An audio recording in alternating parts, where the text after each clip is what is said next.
What would you do if the person you trusted most started scrubbing away evidence twice a week, and you didn't even realize it until it was too late? The first time I noticed, it was 2:17 a.m.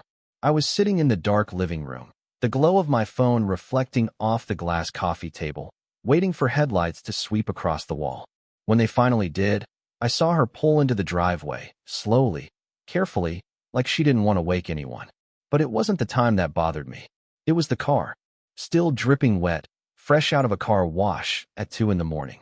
And when she stepped out, fixing her hair in the rearview mirror before coming inside, smiling like nothing was wrong, that's when something inside me cracked.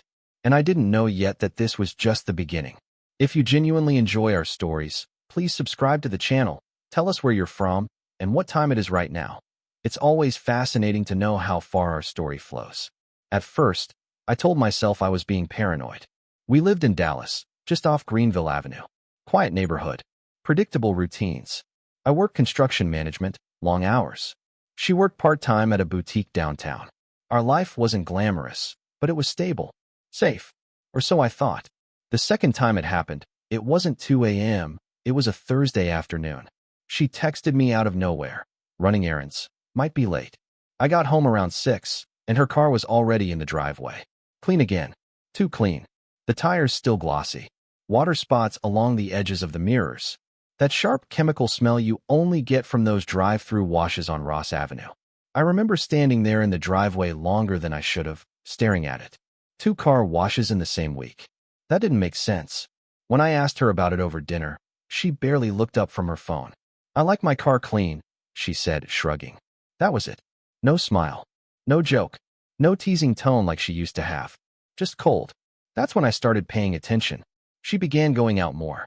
Girls' nights. Late shifts. Inventory work. Excuses that came too easily. Too rehearsed. And her phone? Always face down. Always on silent. Always with her. One night, I reached for it while she was in the shower. Not even a snoop. Just instinct. But it was locked. New passcode. That one change hit harder than anything. Because it meant she had something to hide. And deep down, I already knew what it was. Still, I didn't confront her. Not yet. Because I needed to be sure. A week later, I followed her. I told my boss I wasn't feeling well, left work early, and parked 2 blocks from the house. She came out around 3:30. Sunglasses. Lipstick. Different outfit than the one she wore that morning. I watched her drive off, and I followed. She didn't go downtown. She didn't go to the boutique. She went straight to a car wash on Lemon Avenue. I sat across the street, heart pounding, watching her pull into the automated tunnel. But she didn't stay in the car. She got out, and a man stepped out from the passenger side. My stomach dropped. Tall, clean-cut, confident. He laughed at something she said, like they shared a private world I knew nothing about. Then they got back in together and drove off. I followed them to a hotel near Love Field. They didn't even hesitate. Straight inside. That's when everything inside me shattered. I don't remember how long I sat there. Minutes. Hours. It didn't matter. Because the man I was, the husband who trusted, who loved blindly, he died in that parking lot. What came next was something else. Something colder. Something patient. I didn't confront her when she got home that night. She walked in smiling, kissed me on the cheek, asked about my day like nothing had happened. And I played along. Same old, I said. Because I wasn't ready to explode. I was ready to plan. Over the next few weeks, I became someone she didn't recognize. Quiet. Observant. Invisible. I installed a tracker in her car. Set up a backup on our shared cloud account she forgot existed. Checked bank statements. Pulled phone records.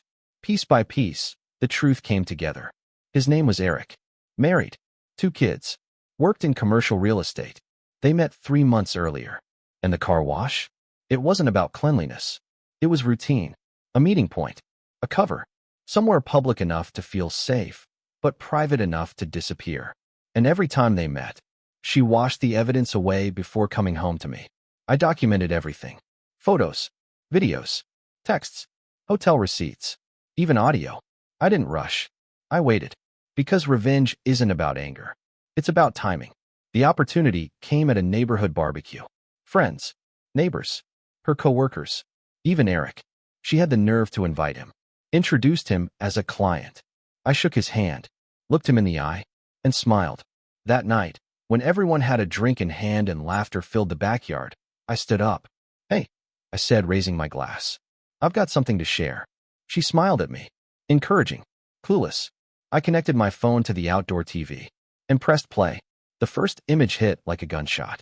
Her, getting out of the car at the wash, kissing him, laughing. The room went silent. Then came the hotel footage. The messages. The lies. Every piece laid out. Public. Undeniable. Her face went pale.